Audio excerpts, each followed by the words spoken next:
name's Chris and I'm making this nature film for the Stuart Low Trust.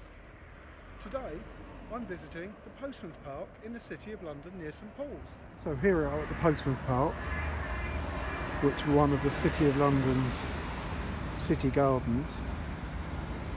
And so the garden opened in 1880 and is made up of the churchyard of St Leonard's Foster Lane, St Botolph Aldersgate and the graveyard of Christ Church Newgate Street. And it's home to the famous Watts Memorial, built in 1900 as a tribute to heroic men and women. Postman's Park is one of my favourite small parks in the city.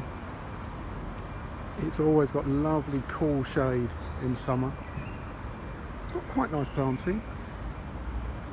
I mean, this time of year is mainly the camellias, but it does provide a home for city birds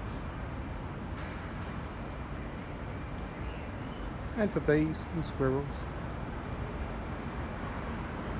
But it's always well used. It has some nice seasonal bedding in the middle. But over there is the memorial wall that it's really famous for. Like many of the city gardens and church gardens, there's a great collection of camellias here that do really well. It's a bit of an anomaly, I think, that camellias do so well in London, because you'll always read that they need ericaceous compost, which means there's no lime in it. And yet most of London's soil, because of years and years of building work and the Blitz, has lots of crushed cement and concrete, which is really alkaline, really limey, and you'd think they wouldn't like the conditions, and yet they do really, really well.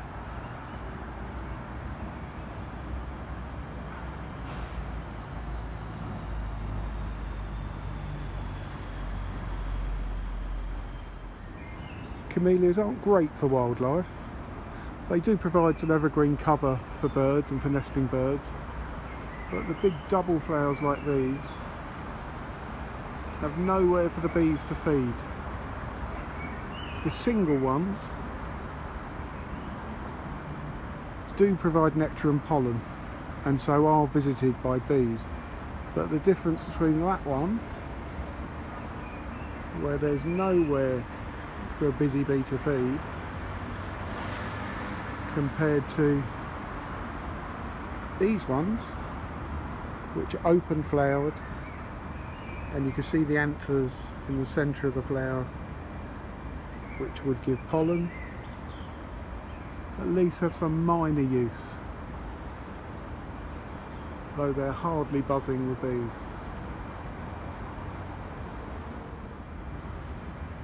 I always think there's a real artificial quality to camellias, with their waxy petals,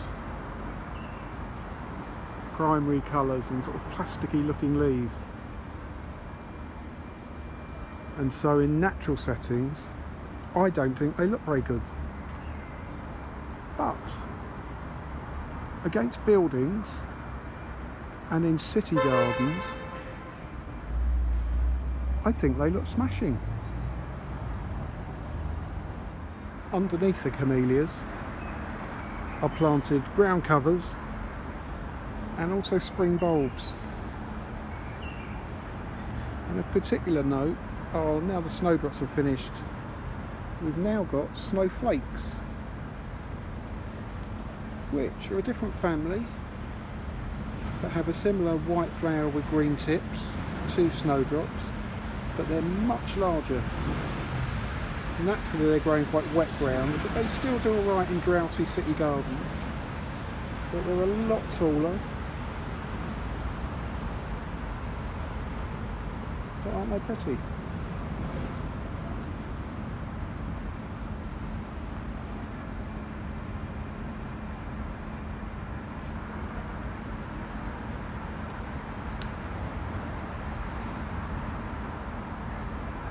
Taking advantage of the sheltered city gardens mean that they grow tree ferns here that don't look particularly happy because it's a bit dry for them, but also they grow banana trees, though these aren't the banana trees that produce edible bananas.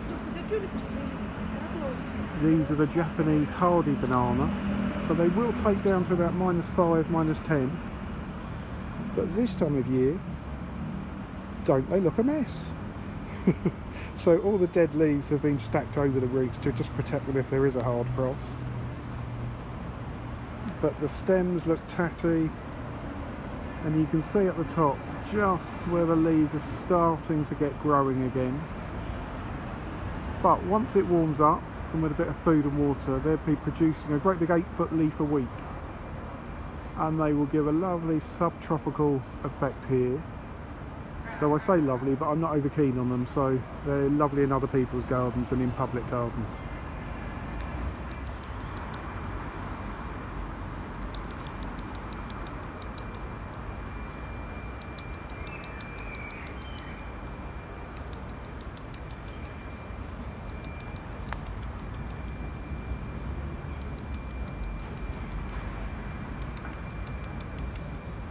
Sorry, I'm a time waster. I've got no peanuts. I'm just wasting your time.